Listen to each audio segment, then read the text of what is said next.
Yeah. Yeah. On Spencer, everyone. did you play the bass on that? No, is that I you? wish. I wish. No, Oh, we that's have a very good friend of the podcast, NineFinger, NineFinger 999, who wrote that for us. Band down in LA. Yeah. Sick. Yeah. Yeah. I wish I could take credit for that one. Yeah, they're awesome. We actually had a chance to see them live in Pacifica a few months ago, and they played the song too. It was great. It was so much fun. It was a blast. Yeah, it was so much fun. Is there more to it than that, or is it just like Louis? That's just a little it's jingle. 20 seconds and done. I met Josh, who's on guitar with the band, and amazing guy. I sold him a comic book, and we just became really good friends. And he said, I told him about our podcast, and he said, if you ever need a jingle, we're down to do it. And he wrote it on a napkin and sent us an audio message. Now this is exactly how I imagined it would be. This is awesome. This is amazing. And it worked out. And yeah, they did it all it was really, really generous of them. They mixed it for us and everything. It was really cool. Yeah. Nice. We're very, very excited to welcome Peyton Healey, who's the COO of Pudgy Penguins. Pudgy Penguins is one of the biggest brands in Web3. They've kind of taken both the Web3 and the physical collectible space by storm over the last couple of years. And so, yeah, we're just really stoked to talk to you. Before we kind of get into the meat of the interview, we'd love to ask kind of a fun question that we like to ask people. So do you consider yourself a collector? And if so, what do you collect? Oh, that's fantastic. First off, thanks for having me on, guys. Truly appreciate it. Very, very stoked to be here. As you can see behind me, I have my Gretsch kit here, but I definitely have some kits all throughout the house. I have one up in my kids' room. So yeah, if I collect anything, I'm definitely into the musical instruments, right? I got this piece behind me just because it's pretty, but I got an AC/DC kit out in the garage I play. So yeah, that's where I spend a lot of my whatever free money is left after having my kids take everything that they take. Nice. I like that you got something in every room to annoy the family. It's perfect. Yeah. That's great. And I imagine you're probably a Pudgy Penguins collector as well. Oh, naturally. Yeah. Naturally. Yeah, that's definitely what kind of drew me in. I worked with Luca over at Gel Blaster, right? Before he kind of took over this project. So, I still got my gear, right? From the old days. Talked to Luca, talking about how, my love of Pudgy and everything that they've been building there, and how it's kind of like one of the true brands, like really kind of bridging that gap between digital and real life, which was super cool. And it kind of just sucked me in. So yeah, absolutely. Yeah, I was gonna say I got a couple of my Pudgies. Oh, there we go. Igloos. We got this at San Diego Comic-Con. We went to the pop-up and got to check out everything you guys were doing there, which was really fun. Yeah, I was there. I was at the pop-up. Oh, we missed you. Yeah, I think we met. I think the CMO, I think, is who we met. You probably met Peter. Yeah, that's who we met. Yeah, exactly. Yeah, I was the guy running around giving high fives. Giving high fives outside. Yeah. Did you see that? Did you see the mascots? The big fat penguin mascots? Oh yeah, those are epic. Yeah. Oh, dude, they crush. Crush. I want one so bad for my house. I want to do it for Halloween. I want to roll out of here, but I can't get any candy because I can't move my arms. Oh my gosh. That might be the next market for you guys. Some Pudgy Halloween costumes. Get them in all the Halloween stores. I've actually pitched that. Yeah. So you got the Igloo figurines. I got like the little yellow ninja guy. But I don't know if you saw at Comic-Con where we came out with the golden Igloo. I don't know if you saw that. But that's Yeah. So it is a literally fully gold, like actual like gold, not just like gold colors. Bro, it costs like $35,000. It's a $35,000 Igloo. And like they were talking to me about it, like, oh, maybe it'll be this amount, maybe this amount. It wasn't all that much. I see the final bill. I'm like, guys, what did you do? And like, it's how much it costs. It's gold. That's what gold costs. Right. Yeah. So it's a whole sweepstakes. It's you get your gear at like Walmart's or whatever. Scan it in. Go through the app. It'll put you in the system. And yeah, you can win a $35,000 golden Igloo. I think it's open through like November. So like, there's still a lot of time to get in on that if you're really into that kind of thing. Nice. So the way to do that would be to go to stores and buy the physical product. Yeah. And there's other rules. You can enter some other ways for like legal reasons. But yeah, that's in my view the easiest way is literally just to walk in there, buy them, scan it, and you're good to go. I remember seeing the tweet announcement for that, so make sure to include that in the details as well. Everyone out there. Oh yeah. So anyway, that's my plug. That's my plug for the golden Igloo. Maybe because I know how much we spent on it, and I'm like, guys, go make sure you get this thing. I don't want to just That's so Like, cool. why would you not go for it? Yeah. One of a kind, man. One of a kind. That's awesome. So I was wondering, could you give us a little bit more, I guess, your background, kind of pre-Web3, moving into Sure. Web3, and then kind of what led you to Pudgy Penguins? Yeah. So like I was telling you, I was like employee number 3 at Gel Blaster, and we took that from 0 to gigantic over Yeah. the course of a few years. Luca was our CMO, and we were just coming out with brand new products. Got a lot of skill set around retail, entering into new retailers. We definitely going to have a surprise announcement about that coming up in October. So we have real big movement on that front to get some new pudgies at some new places. With that level of experience, I mean, we got into like 10,000 doors. We're literally covering the country with these things. And so I kind of built my skill set around that kind of thing. And Pudgy just really began to take off in retail. And so I was chatting with Luca, and it just made a lot of sense. You know what I mean? For me to kind of take that skill set and use it to make sure not only that we're in retail, but we have like a good retail presence, right? And that, people can easily find our brand, people understand what it is, then tie it all together with marketing and everything we're doing over on like the Pudgy World video game front and everything kind of coming out that route. So yeah, I was with Luca. I don't know if you've seen his like origin story around this, but like he's sitting there at the table trading, it was back in like the Bored Apes days when that was like all the craze, right? And I was like watching him in real time. I was like sitting there, I was like negotiating this deal, like doing this kind of stuff. And I'm like, what is Luca doing over here? He's like sitting at this table. He's making like hundreds of thousands of dollars in like the course of a day. Yeah. And I'm like, bro, tell me about this. And so like ever since then, I just kind of followed his journey and kind of followed along in that path until we reconnected on this venture. It feels very similar to my journey with Spencer. Yeah, honestly. Yeah. Because I was invested in comic books, and he was deep in Web3, and he was teaching me about investing in NFTs and crypto, and then I was teaching him about comic books. So we're kind of like just yeah. Hence comics and crypto. Yeah. Yeah. You like that? You like that? I don't know. Staple it together. That'll be a thing.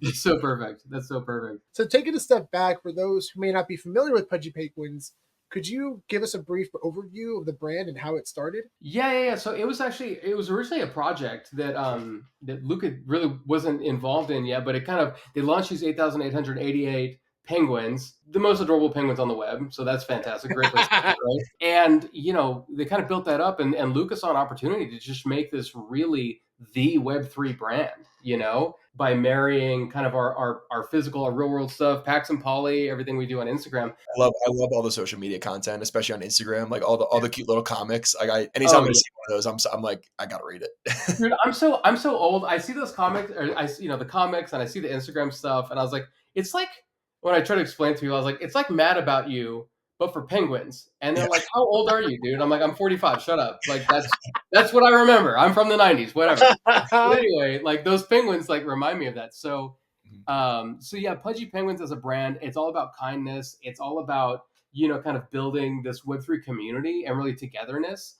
And so whether that's like togetherness in a relationship with Pax and Polly, the penguins you see here so prominently displayed, or among kind of this kindness initiative that we've been driving, where like I don't know if you guys have seen the Pudgy Kindness account, but dude, it will go out and find like random folks who like a Twitch streamer who's got like 2 followers, right? He's got some story, he's got some need, or he's got he's doing something. He's trying to do something good in the world, and they just kind of get behind him and just give him a little push, and man, it just goes vertical with people coming in with like asking how they can help, whatever they can do to kind of push it along. We have My Penguin Friend, which is like this independent movie, really good tie-in obviously with the penguin.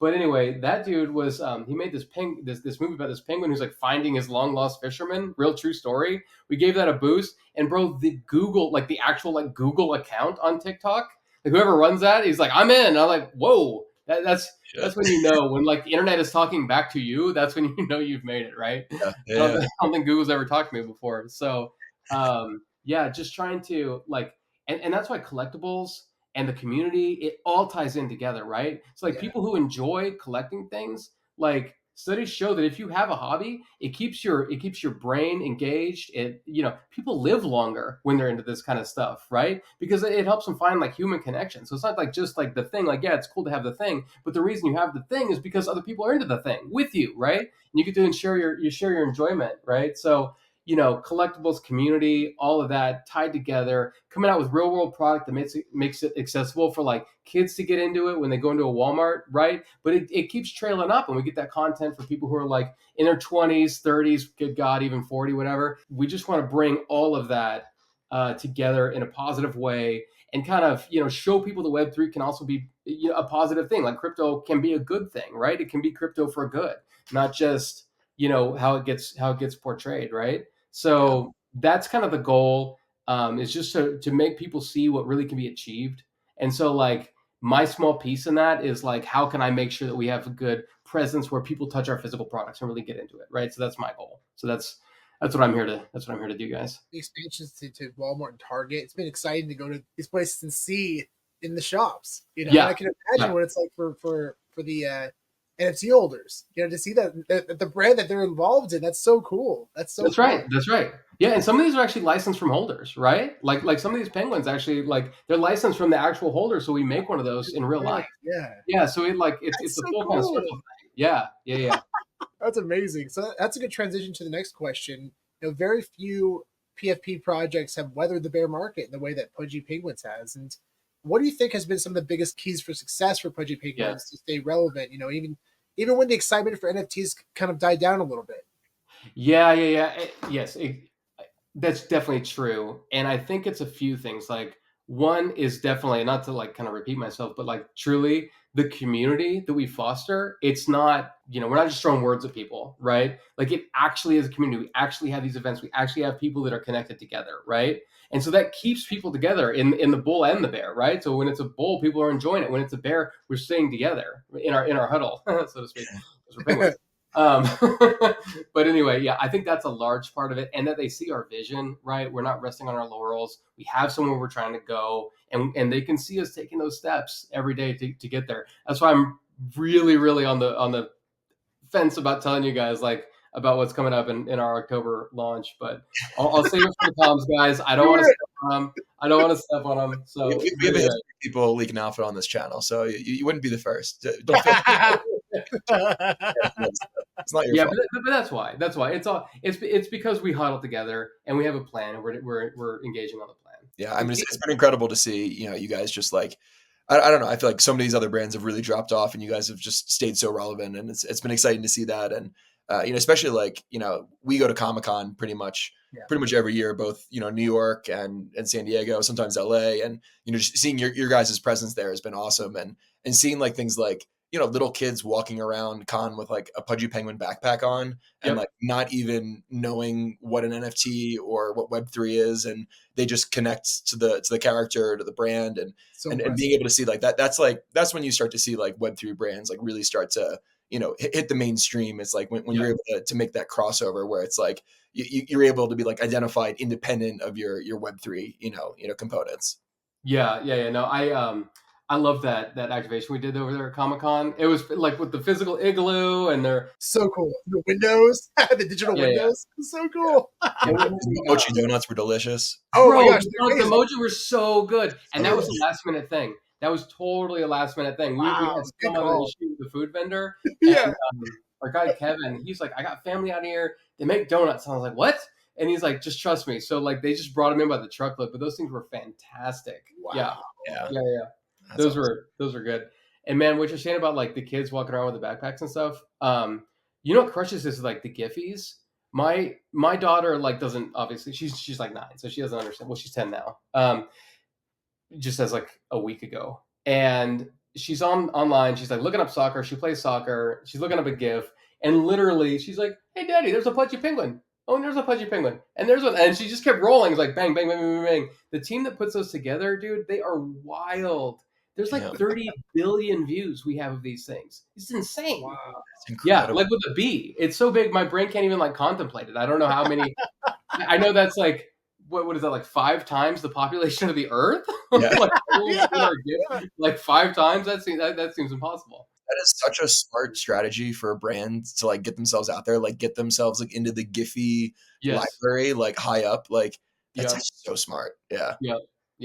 Hey, I wish I could take credit for it, but I literally just like am the cool dad because like I'm connected with this thing that my daughter's seen on the internet, right? And suddenly it's real. Going off what we're talking about, like physical activations and, toys in stores and things like that. Like in general, like what do you see as like opportunities for other Web3 brands to kind of break into the physical space and kind of, do things in both the digital and physical space? And then kind of going off of that, where do you see Pudgy Penguins kind of fitting into the physical collecting space going forward? Yeah. So in general, I think what you really got to focus on in real world products is like your user experience, right? You can't ever forget who you're selling to and for, right? And a lot of these people, they're not going to be Web3 holders. We want to get them there. We want them to understand what this is and why it's relevant and helpful. But ultimately, if you're going to make physical products, it's got to be you got to have your purpose in mind. You got to have your consumer in mind, and like really build it to them. You're not building it for yourself. You're building it so like collectors, so that they have something that's meaningful for them, right? That's the reason these digital collectibles, they're meaningful for people who hold them. When you make something physical, you want it to have that same mystique and quality and everything that kind of goes into whatever it is that someone can fall in love with, right? You're selling a plushie, you want the kids to fall in love with it, right? You want it to be their same. My daughter has one stuffed bear that she's had since she was literally 0, still has it. And you know what I mean? It's been more than a decade, right? You just want people to fall in love with these things, and that's how you succeed. Where we're going in the future, there's definitely a lot of initiatives, both again, physical and real world. We're looking at, you've probably seen some drops that Peter does. We got what we call our season 3 of products coming out, and Peter's been specking those out. He's been showing them to me, and I'm really, really pretty happy with the ones, the penguins that he selected. I think people will really enjoy it. When those launch and where they launch, I think we're gonna have a lot of success. We're gonna have a lot of folks who are gonna be into it. We're looking at doing some other things, like about our latte sponsorship, or partnership rather, out in Korea. They're a major Korean retailer brand out there. I want to say Walmart, not exactly one for one, but a very, very big presence out there in Korea.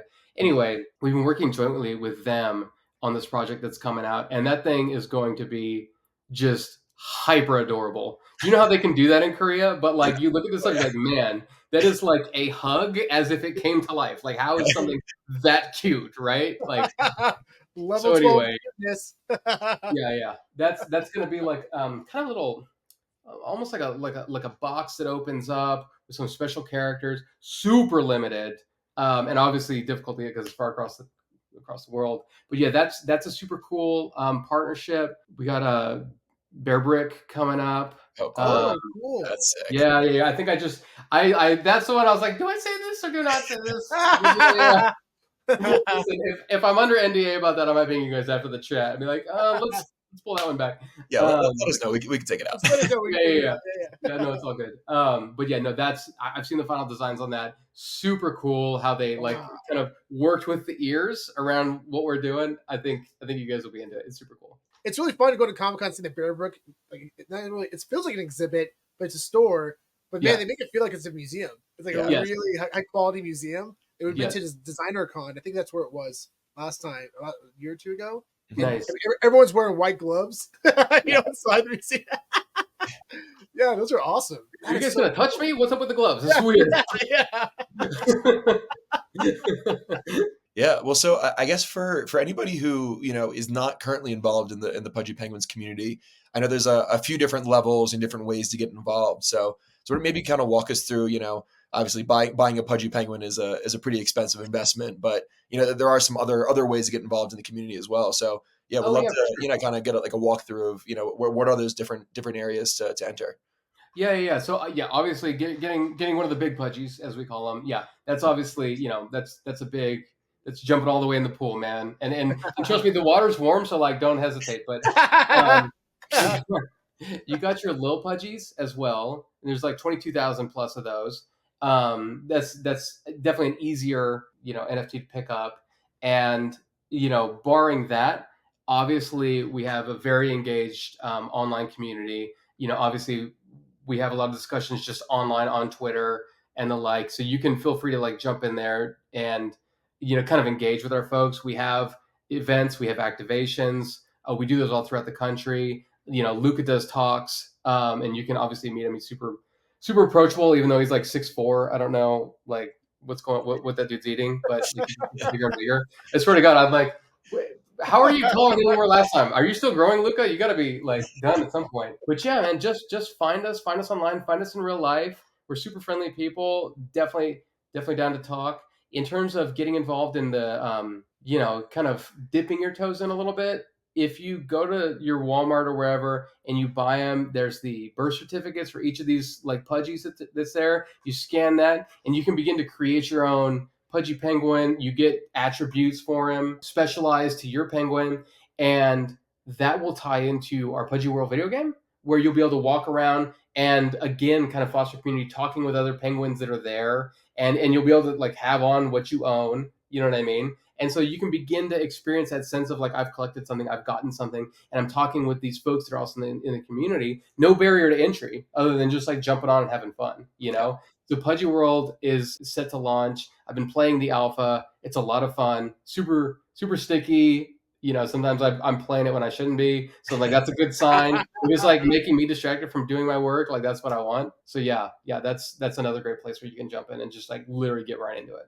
Nice. Yeah, I've jumped into Pudgy World, at least like what you can do so far, just like scanning in the igloos and stuff that I've had, and definitely giving away my age here, but definitely got big Club Penguin vibes. Yep. There. And yeah, that was Sean. I don't even know if you even know what that is, but you know what Club Penguin is. Yeah, there we go. Well, when I was a kid, that was like the big online game that everybody played, and you just like you had your little penguin, and everybody would meet up in like igloos and socialize, and you played games, and then when you were done, you would commit seppuku by saying some really foul language in a public place, and then you get booted. I don't know when the last time you played it was, but it's like really, really come a long way. Yeah. Like, because we had like a very, very early version, like actually built into an arcade that was at Comic-Con, right? And you could kind of walk around the burg and like talk to some folks. It was all right. But where it is now, like with the full baked out mini games, all the things you can do in there, it's a lot of fun. So I guess before we close out the interview, I guess, do you have anything else that you'd like to share about kind of what's coming up with Pudgy, either on like the physical or on the digital side? Or I know you leaked a little bit of stuff already, but yeah, anything you'd like to share that we didn't talk about already? Yeah, I don't think I have anything else special other than kind of indicating we're going to have another major retailer drop coming up here soon.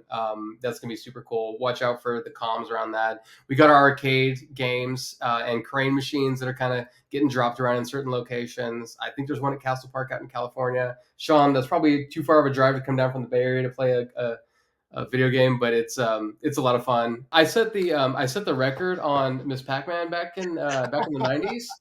I remember my score. I think it was like 150,000. I doubt it still stands. They've probably unplugged it since the 90s, but yeah.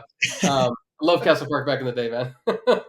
Got Mania quarters there. That's probably mostly new major things that at least I can say right now, or maybe even I probably shouldn't have said. But yeah, you guys are just so inviting. I just like want to share. We've got Yeah. Well, awesome, Peyton. This has been so fun chatting with you and learning more about Pudgy Penguins and all the fun stuff that you guys got going on. We're definitely going to be, following along. Anybody who is not already following Pudgy Penguins and paying attention to all the stuff that they're doing, definitely make sure to give them a follow. We're going to drop all the socials in the links below. Thanks so much for joining, Peyton. Awesome. Thanks for having me, guys. Appreciate y'all.